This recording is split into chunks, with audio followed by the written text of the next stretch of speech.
চাঁপাইনবাবগঞ্জের শিবগঞ্জে আওয়ামী লীগ নেতাসহ দুজনকে কুপিয়ে ও গুলি করে হত্যার ঘটনায় দুজনকে গ্রেপ্তার করেছে পুলিশ।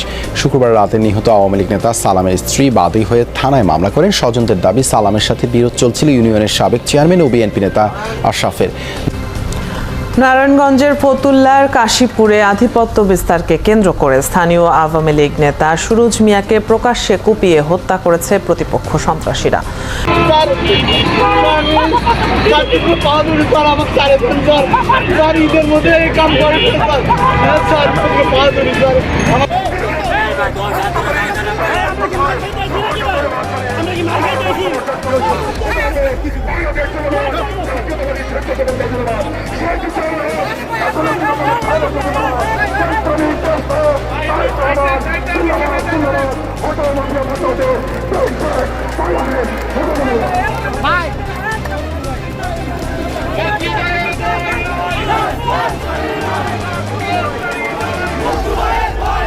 দেখেন এদেশের কত পার্সেন্ট মানুষ আপনাকে ভালোবাসে আর কত লোক আপনাকে দৈনিক ধিক্কার দেয়। প্রধানমন্ত্রী এবং তেলবাজ কেউ খুব খুশি হয়েছে, বলে কি ভারতীয় সরকার, মোদী সরকার ক্ষমতায় আসার পর প্রথম কোন বিদেশি সরকারকে আমাদের প্রধানমন্ত্রীকে আমন্ত্রণ জানিয়েছে। এটা খুব খুশির ব্যাপার। এ সমস্ত কথা বলে দেশবাসীকে ভুলিয়ে রাখা যাবে না। কেন আপনাকে ডাকে আপনি জানেন? এটা মোদী সরকারের সফলতা। সেটা কি?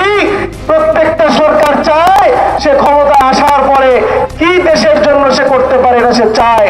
মোদী সরকার জানে বাংলাদেশের প্রধানমন্ত্রীকে ডেকে এনে ভারতের জন্য যে সকল দাবি আদায় করা অতি সহজে সম্ভব, পৃথিবীর কোন রাষ্ট্রপ্রধান কেন কোন ব্যক্তিকে দিয়া এত দাবি আদায় করা ভারতের জন্য সম্ভব নয়। এই জন্যই সর্বপ্রথম আমাদের দালাল এবং আমাদের দলদাস বলা হয় আমাদের প্রধানমন্ত্রীকে ভারতে নিয়ে গিয়েছে। এটা বাংলাদেশের জনগণের জন্য কোনো খুশির সংবাদ হতে পারে না। আসসালামু আলাইকুম প্রিয় দর্শক, ফাইনালি চলে আসলাম আপডেট ও গুরুত্বপূর্ণ কিছু নিউজ নিয়ে আপনাদের মাঝে। প্রিয় দর্শক, অবশ্যই ভিডিওটি শেষ অবধি দেখবেন। দর্শক, আপনাদের কাছে ছোট্ট একটি অনুরোধ, দেশ এবং দেশের বাইরে হলে কমেন্ট বক্সে লিখে জানিয়ে দেবেন। আর চ্যানেলে নতুন হলে সাবস্ক্রাইব করে পাশে থাকা বেল বাটনটি অবশ্যই অল করে দেবেন, কারণ পরবর্তী আপডেট নিউজ সবার আগে পাওয়ার জন্য প্রিয় দর্শক আর অবশ্যই একটি লাইক। সাম্প্রতিক সময়ে একের পর এক আমরা সরকারি কর্মকর্তা বলি, বহুবার বলেছি, আবারও মনে হয় বলে রাখা ভালো, আমাদের সংবিধান অনুযায়ী কোনো কর্মকর্তা নাই। প্রত্যেকে কর্মচারী এবং প্রজাতন্ত্রের কর্মচারী, সরকারি না। That's the difference. Public servants তারা সরকারের লোক, সরকার যা বলবে তাই করতে হবে, নট নেসেসারিলি। এই আলাপ আরেকদিন করবো। যাই হোক, প্রজাতন্ত্রের কর্মচারীদের একের পর এক মারাত্মক দুর্নীতির সব অভিযোগ আমাদের সামনে আসছে। অনেকে উদাহরণ দিয়ে বলেন অতি আদিকাল যে কৌটিল্যের অর্থশাস্ত্রেও সরকারি কর্মচারীরা ঘুষ খাবেন, টাকা তসরুপ করবেন, এসব আছে। সুতরাং আমরা ধরে নিতে পারি এগুলো আবহমান কাল থেকে, সুদূর অতীত থেকেও এগুলো আছে। বাংলাদেশে ছিল, তার আগে ছিল, ভবিষ্যতেও থাকবে। কিন্তু যে পরিমাণ লুটপাট এবং ডাকাতি এখন হচ্ছে, এটা বাংলাদেশের ইতিহাসে নেই এবং পৃথিবীর খুব কম দেশে এই ধরনের নজির আছে। এখন এগুলো কেন হয়? এগুলোর প্রতি সরকারের অ্যাটিটিউড কি? আপনি আসলে সরকার যেদেরকে লাইসেন্স দেন, আমরা দীর্ঘদিন থেকে বলছি তো, বেনজির, আসাদুজ্জামান মিয়া, আজিজরা কেন এরকম দুর্নীতি করতে পারে, বা আরও নিচুর স্তরের খুব ছোট একজন পুলিশ অফিসার, খুব ছোট একজন অন্য ক্ষেত্রের অফিসার বা কর্মচারী, স্বাস্থ্যের এক ড্রাইভারের কতশো কোটি টাকার কথা করোনার সময় বেরিয়েছিল, আমাদের মনে আছে নিশ্চয়ই। তার মানেটা আমরা বলার চেষ্টা করেছি যে সরকার আসলে চাইছে এই লোকগুলো দুর্নীতি করে আঙ্গুল ফুলে কলা গাছ হোক, এবং আমাদের ন্যারেটিভটা হচ্ছে এটা, যেহেতু সরকার এদেরকে দিয়ে ক্ষমতায় আছে, তাই তাদেরকে এই ব্ল্যাঙ্ক চেক, দুর্নীতির ব্ল্যাঙ্ক চেক সরকার দিয়েছে। আমরা সিরিয়াসলি মনে করি এটা খুবই যৌক্তিকভাবেই বলা যায়। এবং সম্প্রতি এই আলোচনা আবার এসছে যে আপনি এমন সব আইন করেছেন তাদের জন্য, তাতেই আপনার এই মানসিকতা খুব স্পষ্টভাবে বোঝা যায়। আগের একটা আলোচনাও আমি আজকে আনবো, আর সম্প্রতি একটা রিপোর্ট এসছে, সেই রিপোর্টটাকে ভিত্তি করে কয়েকটা কথা বলা দরকার। এবং আমি মনে করি যে আইন আপনি করছেন ডাজন্ট নেসেসারিলি মিন সেই আইন করলেই আপনি সেটা নিশ্চিত করবেন। বাংলাদেশে হেফাজতে নির্যাতন এবং মৃত্যু নিবারণ আইন হয়েছিল 2013 সালে, দ্যাট ডাজন্ট নেসেসারিলি মিন ওটা দিয়ে বন্ধ হয়েছে। কিন্তু আপনি এখন যখন আইন করছেন, সেই আইনটারও এক ধরনের চিন্তার জায়গা আছে। যেমন ধরি এই যে সরকারি কর্মচারী যে আইন, সেই আইনটাতে আপনি কিভাবে তাদেরকে সুযোগ সৃষ্টি করে দিচ্ছেন। আমি আবারও বলছি, আইনটা কঠোর থাকলেও যে তাদের কিছু আসতো যেত আমি তা মনে করি না, কারণ আইন তো প্রয়োগ করা হবে। যে সরকার ক্ষমতায় আছে সে কি প্রয়োগ করবে? যে বিচার ব্যবস্থার কাছে যাবে, যে বিচার বিভাগে যাবে, সেই বিচার বিভাগ কি স্বাধীনভাবে কাজ করবে? অনেক প্রশ্ন, এবং এই প্রশ্নগুলোর জবাবও আমরা জানি। কিন্তু তারপরও আপনি যখন আইনটাকে কিভাবে করছেন সেটাও এক ধরনের আপনার দর্শনের দিকটা আমাদের সামনে প্রকাশ করে। সরকারের কথা বলছি। এখানে যেটা বলা হয়েছে, 1985 সালে সরকারি কর্মচারী শৃঙ্খলা ও আপিল বিধিমালা সংশোধনের মাধ্যমে যে 2018 সালে কর্মকর্তা কর্মচারীদের বিরুদ্ধে যে আইন তাদের জন্য যে আইন করা হয়েছিল, সেখানে ইন্টারেস্টিংলি 85 সালে কর্মকর্তা কর্মচারীদের বিরুদ্ধে দুর্নীতির অভিযোগ তদন্তে প্রমাণিত হবার পরও তাকে শাস্তি হিসেবে তিরস্কার অন্তর্ভুক্ত করেছে। মানে 85 সালে কি ছিল? 85 সালে ছিল চাকরি থেকে অপসারণ বা চাকরি থেকে বরখাস্ত, বাধ্যতামূলক অবসর, এগুলো। তার মানে আপনার দুর্নীতির অভিযোগ যদি প্রমাণিত হয় তদন্তে, সেটা 85 সালের যে বিধিমালা ছিল সেটাই ছিল আপনি অবসর, বরখাস্ত অথবা অপসারণ কোনো একটা হবেন। আর এখন তিরস্কার, মানে আপনি খেয়াল করেন সরকার তদন্ত করে দেখছে এই ভদ্রলোক দুর্নীতি করেছে, তাকে আপনি তিরস্কার করছেন। মানে দুর্নীতির মতো একটা ফৌজদারি অপরাধ এখন তিরস্কারের মতো একটা অতি তুচ্ছ বিষয় দিয়ে আপনি ডিল করতে পারেন।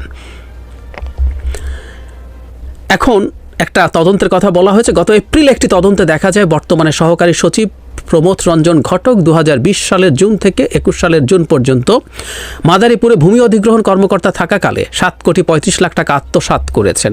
এটা পদ্মা সেতুর ক্ষেত্রে উনি এই কাজটা করেছেন। এটার দরকার নেই, কিন্তু আমি ডিটেল না পড়ছি, উনি এটা করেছেন, এটা তদন্তে প্রমাণিত হয়েছে। এই অপরাধের জন্য প্রমথ রঞ্জনকে সিনিয়র সহকারী সচিব পদ থেকে সহকারী সচিব পদে পদোন্নতির শাস্তি দেওয়া হয়েছে। আপনি খেয়াল করুন তো, আপনি 7,35,00,000 টাকা আত্মসাৎ করে একটা ধাপ নিচে গেলেন, কি আসলো গেল? আর সবাই তো যাচ্ছে না সব সময়, এর মধ্যে 1, 2, 3, 5% লোকের হচ্ছে, বাকিরা তো পার পেয়ে যাচ্ছে। এই হচ্ছে ব্যাপার। নাম প্রকাশে অনিচ্ছুক মন্ত্রিপরিষদ বিভাগের এক যুগ্ম সচিব বলেন, 1985 সালের বিধিমালা শিথিল করা না হলে ওই কর্মকর্তা নিশ্চয়ই বরখাস্ত হতেন। তিনি যতক্ষণ থাকবেন ততক্ষণ তার সৎ সহকর্মীরা এটি নিয়ে অস্বস্তি বোধ করবেন। আরেকটা উদাহরণ হচ্ছে, বগুড়া সদর উপজেলার সহকারী কমিশনার বীর আমির হামজাকে জালিয়াতির অভিযোগ প্রমাণিত হয়, 12 মাসের জন্য বেতন কমিয়ে দেয় সরকার। মানে এটাও খুব অবাক করা বিষয় হয়েছে যে এই 12 মাসের বেতন কমিয়ে দিয়েছে, এতে কিছু আসে যায় না। ওই যে বললাম, এটা শাস্তি নিশ্চিতভাবেই তাকে চাকরি থেকে অপসারণের কথা ছিল। এই জিনিসগুলো সব তারা করেছে। এছাড়া যেটা হয়েছে সেটা হলো, আগে 79 সালে একটা যে বিধিমালা ছিল সেটা 2002 সালে সংশোধন করা হয়েছে। 79 সালের বলা হয়েছিল সরকারি কর্মচারীদের প্রতি বছর সম্পদের হিসাব জমা দিতে হবে প্রতি বছর। 2000 সালে বিএনপির সময় এটা হয়েছে, 2002 সালে বিএনপির সময় হয়েছে প্রতি 5 বছর পর পর। তার মানে প্রতি বছরের জায়গায় 5 বছরে সেটা পিছিয়ে ফেলা হলো। এটাও তাদেরকে এক ধরনের ছাড় দেয়, যেটা বিএনপির সময় হয়েছে, যদিও এখনও আসলে কিছু করে না। আরেকটা জায়গা আমি একটু আনতে চাই, সেটা হলো সরকারি চাকরি যে বিধিমালা আছে, এটা নিয়ে আমি আগে বলেছি, লিখেছিলামও কলাম। সেটা হচ্ছে, এটার একটা 41 ধারা আছে, আমি একটু পড়ি। কোনো সরকারি কর্মচারীর দায়িত্ব পালনের সঙ্গে সম্পর্কিত অভিযোগে করা ফৌজদারি মামলায় আদালতে অভিযোগপত্র গ্রহণের আগে তাকে গ্রেফতার করতে হলে সরকার বা নিয়োগকারী কর্তৃপক্ষের অনুমতি নিতে হবে। তার মানেটা হচ্ছে, কোনো একজন সরকারি চাকরিরত অবস্থায় তার দায়িত্বের সাথে সম্পর্কিত কোনো ফৌজদারি অপরাধ, তিনি মারাত্মক কোনো দুর্নীতি করেছেন, আরও অন্য কোনো অপরাধ করেছেন যেটা তার দায়িত্ব পালনের সাথে রিলেটেড ছিল, সেই ক্ষেত্রে তাকে গ্রেফতার সরাসরি করা যাবে না। তাকে গ্রেফতার করার জন্য তার ঊর্ধ্বতন কর্তৃপক্ষের অনুমতি লাগবে। এটা নিয়ে আলাপটা তখনও ছিল, এখনও আছে। সেটা হচ্ছে, আমাদের সংবিধান অনুযায়ী আমাদের প্রত্যেক মানুষ আইনের দৃষ্টিতে সমান এবং প্রত্যেকে আইনের সমান সুযোগ লাভের অধিকারী হইবেন ধরনের কথাবার্তা আমরা বলি, সংবিধানের মূলনীতির অংশে আছে। এবং শুধু সংবিধান না, সারা পৃথিবীতে, মানে আমাদের এই পৃথিবীতে বাস করার জন্য যে কতগুলো universal declaration of human rights আছে, এরকম কতগুলো ডেক্লারেশন আছে, সিভিল অ্যান্ড পলিটিক্যাল কোডস আছে, সিভিল কোড যেগুলো আছে, এগুলো প্রত্যেকটাতে খুব ক্লিয়ারলি এটা, এবং আমরা সেন্স দিয়েও বুঝি, একটা রিপাবলিক হয়ে ওঠার জন্য প্রত্যেকটা নাগরিক ইকুয়ালি আইনের চোখে ট্রিটেড হতে হবে, সবাই সমান হতে হবে, কেউ বেশি সমান হওয়া চলবে না। অ্যানিমাল ফার্মে যেমন বলা হয়েছিল, some animals are equal, all animals are equal, but some animals are more equal than others. So এইটার সাথে সরাসরি সাংঘর্ষিক। দীর্ঘদিন আলোচনা হয়েছে, শোরগোল হয়েছে, এমনকি দুদক, আমার যতদূর মনে পড়ে, দুদকও এই ধারাটার বিরোধিতা করেছিল, মানে এই সরকারের পোষা দুদকও। কিন্তু শেষ পর্যন্ত ওটা থাকেনি। ওটা সরকার মানে কর্মচারীরা বা প্রজাতন্ত্রের কর্মচারীরা যা চেয়েছিল সেটা চেয়েছিল। আমরা পাল্টা এই কথাও তো বলতে পারি যে এটা তো হাইকোর্টে টেকার কথা না। আমাদের কনস্টিটিউশন বলছে এই প্রজাতন্ত্রে কোনো আইন তৈরি হতে পারে না যে আইনটা সংবিধানের কোনো একটা আর্টিকেলের সাথে সাংঘর্ষিক হবে। সুতরাং এটা তো কোর্টেও টেকার কথা ছিল না, কিন্তু আজ পর্যন্ত আমরা দেখেছি যে এটা বহাল তবিয়তে আছে এবং সরকার এটাকে ক্রমাগত রেখে যাচ্ছে। সব কিছুর কারণটা কি? আমরা একটু পেছনে ফিরে যাই। 2014 সালে ভোটারবিহীন নির্বাচন যখন হলো, সরকার যখন ক্ষমতায় আসলো, ভোট ছাড়া নির্বাচনে প্রথমবার, 1 বছর যেতে না যেতে প্রজাতন্ত্রের কর্মচারীদের বেতন এক ধাক্কায় দ্বিগুণ করে দিয়েছিল। বাংলাদেশের ইতিহাসে এর চেয়ে খারাপ কোনো পদক্ষেপ হতে পারে না। এটা আরেক আলোচনার বিষয় কেন সেটা, কিন্তু আপনি কেন করেছেন আমরা বুঝতে পারি। মানে ও ঘুষ টুস তো সবের লাইসেন্স দিচ্ছেন, ও বেতন এক ধাক্কায় ডাবল করে দিয়েছেন। এবং আজকে আমাদের যে প্রচুর টাকা বেতন ভাতার পেছনে চলে যায়, আমাদের যে বিরাট রাজস্ব ঘাটতিতে আমরা পড়ি, যে বাজেট ঘাটতিতে পড়ি, তার পেছনে বিরাট কারণ এই লোকগুলোর বেতন ভাতা এবং পেনশন। খেয়াল করি 14 সালের পর 15 সালে কাজটা করা হয় এবং এরপর 18 সালে এসে নির্বাচনের আগে আপনি তাদেরকে পুরো ছাড় দিয়ে এমন সব আইন তৈরি করলেন যেগুলো আসলে তাকে পুরো ছেড়ে দেয়। কারণ আপনি জানেন 18 সালে বসেই এদেরকে দিয়েই, এদের তত্ত্বাবধানেই আপনি রাতে সিল মারিয়েছেন, সেটার কন্টিনিউয়েশন চলছে। সুতরাং আবারও বলছি যে 85 সালের যদি আইনটা ছিল যেটাতে অনেক কঠিন কঠিন কথাবার্তা আছে, যে বরখাস্ত হয়ে যাবে দুর্নীতি প্রমাণিত হলে, এগুলো যে এই সরকার এগুলো ইমপ্লিমেন্ট করতে করার সদিচ্ছা ছিল আমরা মনে করি না। কিন্তু আপনি যখন আইনটাই পরিবর্তন করে ফেলেন, তখন আমরা একটা জিনিস ক্লিয়ারলি বুঝতে পারি, আপনার নিয়তটা কি। আপনার নিয়ত হচ্ছে আসলে এই লোকগুলোকে এই সাহস দেয়া তুমি যা তা করতে পারো।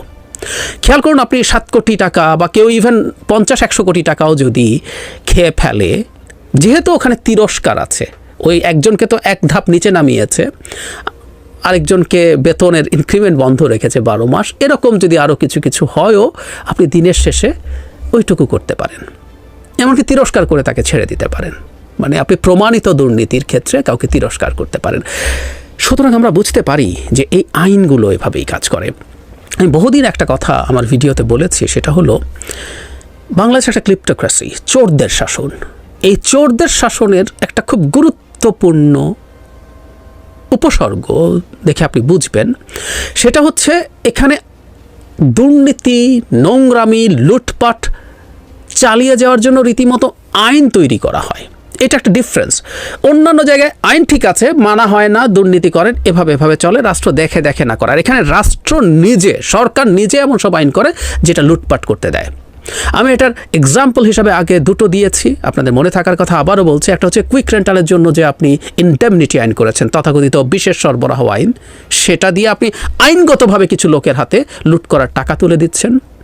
আপনি ব্যাংকের যখন খেলাপি ঋণ লুটপাট করবে, আপনি নানান রকম আইন করে ব্যাংকের মধ্যে কতজন পরিচালক থাকতে পারবে, কতটুকু পার্সেন্টেজ দিলে রিশিডিউল করে আবার লোন নিতে পারবে 1-2%, এগুলো সব আপনি নানান রকম আইন এবং বিধি তৈরি করেন। ফলে আইনগতভাবে আপনি কিছু লোককে লুট করার সুযোগ দেন। ঠিক একইভাবে এই আইন 18 সালে যেটা হয়েছে, এটাও খুব ক্লিয়ারলি ক্লিপ্টোক্রেসির একটা সিরিয়াস সাপোর্ট হতে পারে। এখানে আপনি আইন করে ওদেরকে এই শিথিলতা দিয়েছেন যে তুমি যে কোনো কিছু করতে পারো।